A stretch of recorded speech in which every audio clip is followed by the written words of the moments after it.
Hello and welcome to this video lecture. Continuing with our studies on chemical bonds, today we'll talk about the stabilizing interactions, or in other words, the intermolecular forces. Now, these intermolecular forces are mainly seen in case of solids and liquids, not as much in gases, because in case of a gas, the particles are having very little attraction towards each other. The reason being, these particles are very far apart and so they have much more freedom and they are constantly moving. On the other hand, in case of solids and liquids, the particles are very close to each other and that's why they interact with each other, and that's why they show the presence of intermolecular forces.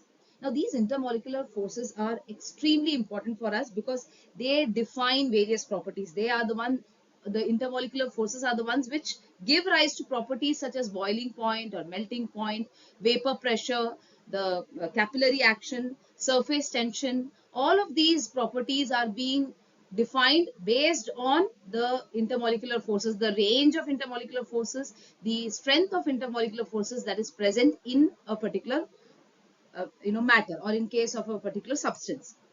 In case of biological systems, it's very important. We'll look at how it's important in biological systems because they form the basis of biomolecules. How the biomolecules, like the enzymes or even other proteins, nucleic acids, the carbohydrates, how they interact, very important in case of proteins.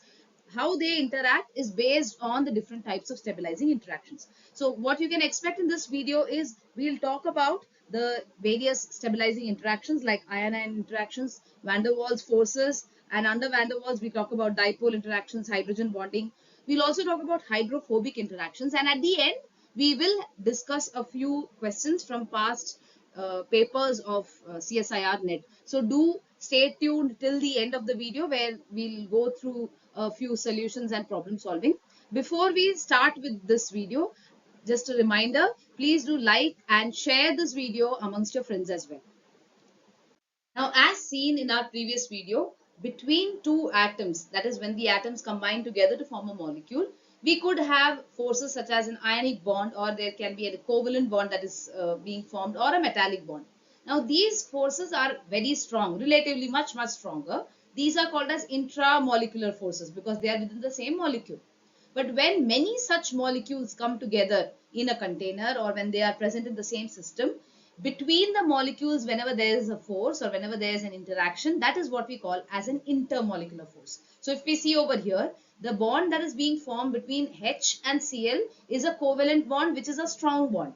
But between the different HCl molecules, the bond which is present would be a weaker force, which is called as an intermolecular force. But based on the strength of the intermolecular forces, I have listed it out over here in the increasing order.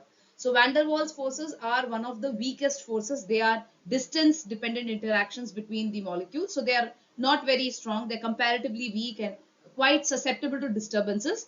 And some of the strongest ones are the ion-ion interactions. So we'll discuss each one of these in detail. Let's look at the strongest intermolecular force, which is the ion-ion interactions. Now, these interactions are, like the name says over here, between the positively charged ion and the negatively charged ion. These interactions are seen in the lattice structures of ionic compounds. If this is a lattice structure of NaCl, as you can see, it's not just one Na and one Cl that forms the sodium chloride salt. We have a number of sodium ions combining with a number of chloride ions to form this kind of a very strong lattice structure. And this lattice structure is having lattice energy, which is a measure of how strong that interaction is. Ion-ion interactions are the strongest, no doubt, because they are based on the charge-based interactions. So if you see this is the Coulomb's law. Based on Coulomb's law, the force of interaction or the interaction's strength is directly proportional to the charges that are present and is inversely proportional to the distance between them. So the higher the charges, the stronger the ionic interactions would be, the ion-ion interactions would be.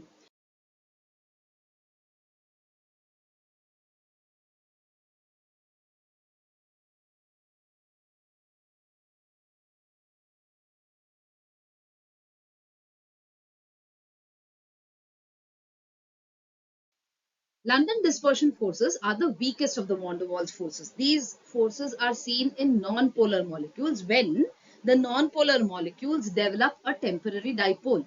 So what is the meaning of dipole? We have seen that dipole is when you have charges on two different parts of the molecule. How does this come about? So for example, in this molecule, this end is having a partial positive charge, which is shown as delta positive, and the right side of the molecule is having a partial negative charge, which is shown as delta negative. It can be also signified with an arrow. So the tip of the arrow shows the negative charge, and the other end of the arrow has a line crossing it, which shows the, or which signifies the positive charge. Now, when does this come about? So electrons keep moving around in the density cloud, because of which at a time there are slightly more electrons on one side, leading to the formation of a partial negative charge, and because of that the other end would be partially positive.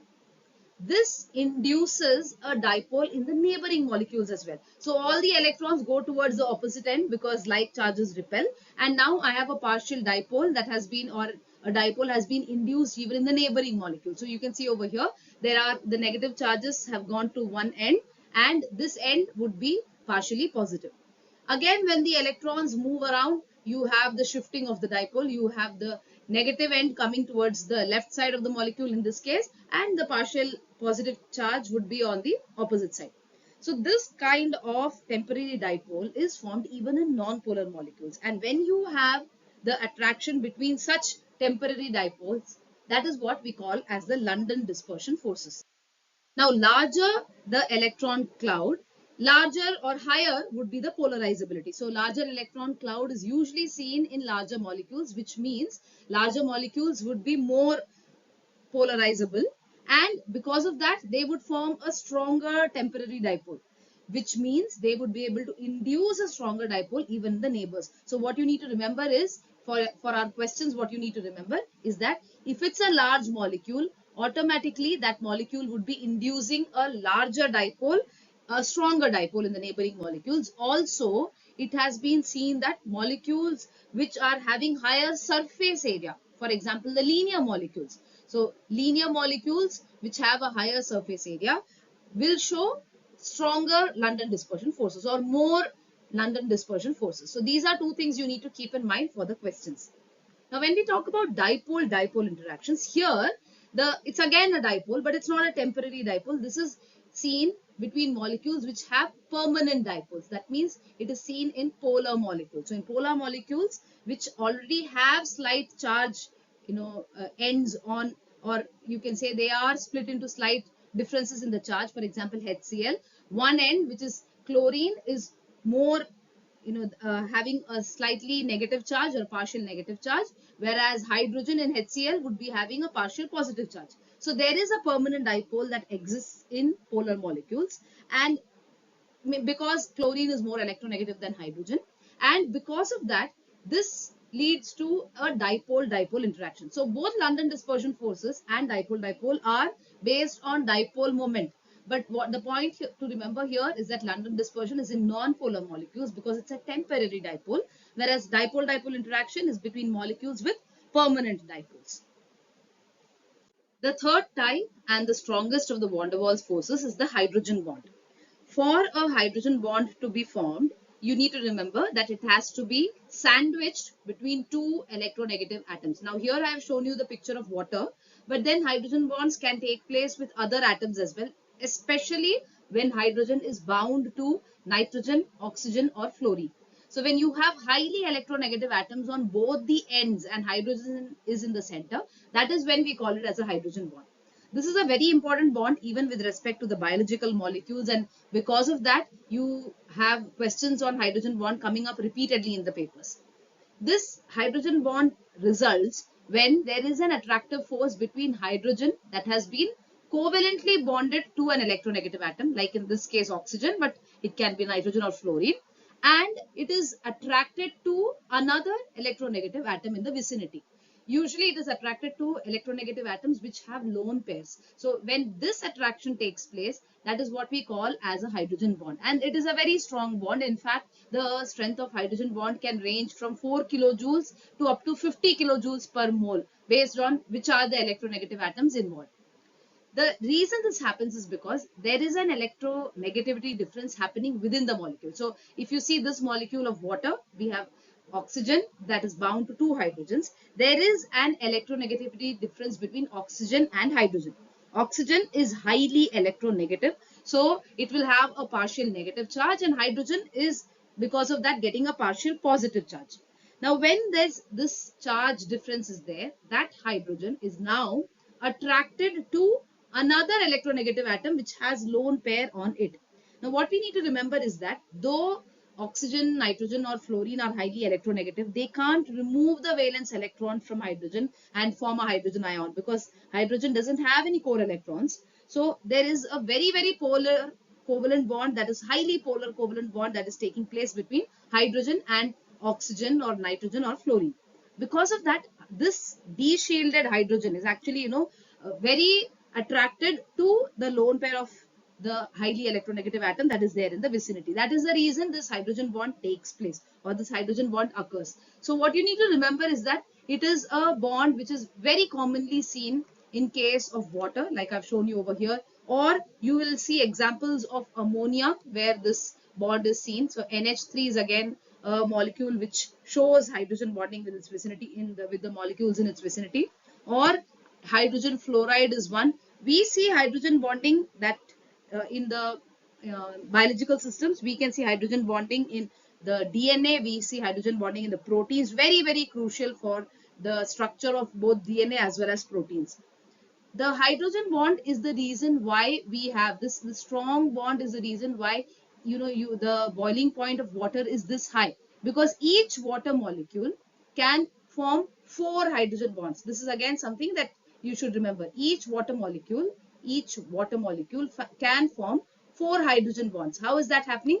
So each water molecule has two hydrogens which can interact with two other molecules in the vicinity, and the oxygen has two lone pairs which can again interact with two other hydrogens in the vicinity. So each water molecule can potentially form four hydrogen bonds with the surrounding water molecules, and because of this, the boiling point of water is much, much higher than that of ammonia or even hydrogen fluoride for that matter. So the hydrogen bond decides the solubility of a molecule. It decides the, like I said, the boiling point, and is very crucial. We'll look at how it plays a role in the structure of DNA as well as proteins. Another point for you to remember here is that even chlorine is highly electronegative. But then what happens is it does not form a hydrogen bond, because chlorine is a very large atom, and because of that the electron density comes down.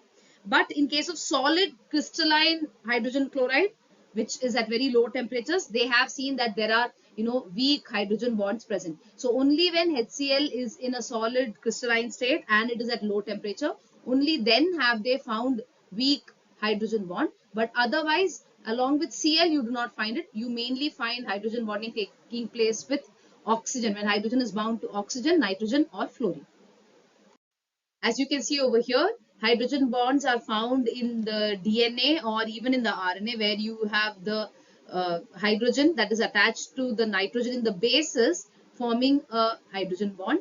Hydrogen bond is also found in the alpha helix and beta pleated sheet structure of proteins. The last type of intermolecular forces that we have are the hydrophobic interactions. So this basically describes the relation between water and hydrophobes. Hydrophobes are molecules which do not like water. Hydrophobic, they are phobic to water, or in other words, they are non-polar in nature. That is why they are called as hydrophobes. So hydrophobic interactions are the property of non-polar molecules to assemble and form anhydrous domains when they are in aqueous solution. So when they are in water, they aggregate together, they come together, and they form these kind of structures, these kind of domains, which help them to stay away from water or have minimal contact with water. That is what is called as the hydrophobic interactions. So these are usually seen in long chain of carbons, because long chain carbon compounds are the ones which are non-polar in nature in our biological systems. So non-polar molecules, or molecules which are having low water solubility, includes the long chain of carbons, especially seen in case of fats and other lipids. So when there is mixing of lipids and water, that is when we see the hydrophobic interactions. We also see hydrophobic interactions in proteins. So even in case of proteins, they can have a hydrophobic side chain and or a hydrophobic R group, and these R groups which are hydrophobic interact with each other and actually help in the proper folding of that particular protein. So water forms like a big cage around the hydrophobic molecule, and it is because of the hydrophobic interactions. And like I said, it is very important in protein folding. Also, it is seen, like I told you earlier, in case of fats. So this is an important interaction which is seen in phospholipid bilayer. In the cell membrane, we have the phospholipid bilayer, and in the phospholipid bilayer, hydrophobic interactions are very commonly seen. So two places where hydrophobic interactions you will be coming across would be the phospholipid bilayer and in protein folding. They are relatively stronger than the van der Waals forces, but they depend on the temperature, the number of carbon atoms, how long is the molecule. So the longer the molecule, or we can say the more the number of carbon atoms, automatically stronger would be the interaction, because they would be more and more hating the water. So the hydrophobic interactions would be stronger. Also, the shape of the hydrophobic part, like the hydrophobic region, say, if you have an aliphatic region or an aliphatic molecule, that would have a stronger hydrophobic interaction when you compare it with an aromatic molecule. So all of these decide what kind or how strong the hydrophobic interactions will be. Now, this is just a chart to show you, or for you to easily identify what type of interactions are taking place in that particular molecule. So you first need to look at whether the molecule is polar or non-polar. And based on that, if it's a polar molecule, then you can have either ionic bonding or there could be dipole interactions. If it's a non-polar molecule, and then it could be an induced dipole, which is London dispersion forces. Or if it is a polar molecule, then you can even have dipole interactions. We can have hydrogen bond. So this is just a chart which easily helps you to understand what kind of interactions are possible amongst molecules, intermolecular forces. This is a table that you can keep in mind when we talk about the strength of each of the interactions. So here they have given you interaction energy, but in the question you can be even asked with respect to the binding energy. Binding energy is the amount of energy that is required to keep the molecule together, or the amount of energy that is required to separate the particle from separate individual atoms from that particular molecule. Interaction energy, on the other hand, is the difference between the energy of the entire molecule or the complex minus the energy of the individual monomers that make up that particular complex. So both are similar in a sense, and in your question they can be asked in either way. But what you need to remember here is that the strongest of these molecules, strongest of these interactions based on the energy, if you see over here, would be the ionic bonds, no doubt, because there you have an electrostatic interaction. And then we have covalent bonds. Usually they are in the they are having a value of around 400 kilojoules per mole, but they can go up to 600. And then we have hydrogen and all the other interactions as well. Let's do a few questions together. So the first question we have here is, on the molar scale, which of the following interactions in a non-polar environment provides highest contribution to the biomolecule? Now you can pause the video over here, take a minute to solve the question, and I'll also tell you the answer. So when you see this question, we can come to the conclusion that the answer here would be a salt bridge. Why is that? Because salt bridge is a combination of two covalent interactions. You have both hydrogen bonding as well as ionic interactions that are taking place. Now, because both these are present, and this is salt bridge is something that is very important for the folded conformation of proteins, because you have two interactions happening over here, then we see that would be having the highest contribution to the stability of the biomolecule. So if you see over here, this is an electrostatic interaction that's happening, and on this side we can see that there's a hydrogen bonding that's taking place between the same two amino acids, that's glutamic acid and lysine. The next question we have here is, which one of the following interactions plays a major role in stabilizing bDNA? bDNA is a form of DNA. We'll talk about it in the upcoming videos. So of these four options given here, which one do you think has the most role in stabilizing the structure of bDNA? Take a pause and think of the answer. Now, Though we may get confused between hydrogen and hydrophobic interactions, the answer to this question is hydrophobic interactions. It's because hydrophobic interactions help in base stacking. So base stacking, like I told you earlier, we'll talk about it in detail in our upcoming videos, but you should know that the orientation of the adjacent base pairs with their planes parallel, with their surfaces nearly in contact, it happens in double-stranded DNA. So in double-stranded DNA molecules, base stacking is happening because of the hydrophobic interactions between the different types of bases that are present. And that also results in maximum hydrogen bonding between the complementary base pairs. So hydrophobic interactions actually also help in stronger hydrogen bonding to happen between the base pairs. So the answer over here would be hydrophobic interactions because of the base stacking. The next question we have is, out of the following hydrogen bonding schemes that are shown, which one corresponds to the weakest hydrogen bond in a given solvent condition? Take a moment and think of which are the two most electronegative atoms. Obviously, they would be which are the two least electronegative atoms, because that is what would lead to the weakest hydrogen bond. The answer to this question would be the D, that is NHN, because nitrogen is less electronegative than oxygen.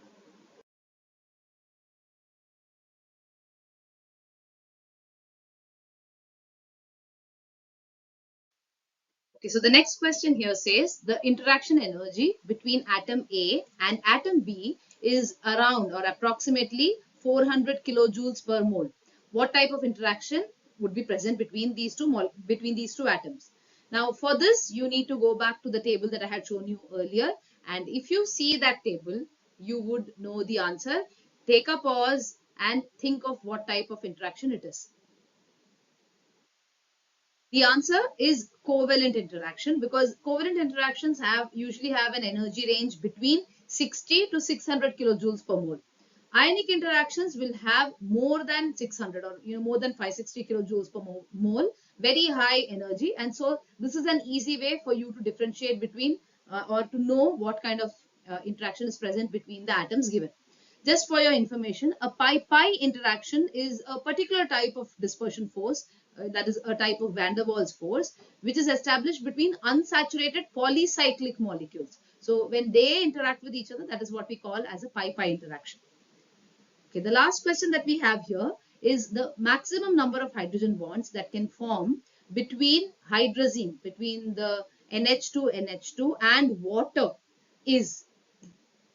Take a pause again and think of what could be the answer. So the answer here is 4. The reason being, hydrazine has 2 nitrogen atoms and each of them is capable of forming a bond. And we also have water, which is H2O. Again, it can form 4 hydrogen bonds. So that can form between hydrazine and water. The maximum number would be 4. With that, we have come to the end of this video. I hope the video was useful to all of you. What we learned in this video are the different types of stabilizing interactions or intermolecular forces that are seen between molecules. These include ion-ion interactions, which are found in ionic compounds, van der Waals forces, namely London dispersion forces, dipole-dipole interactions, and hydrogen bonding. And we also saw what hydrophobic interactions are. Hope to see you all in the next video as well. Bye.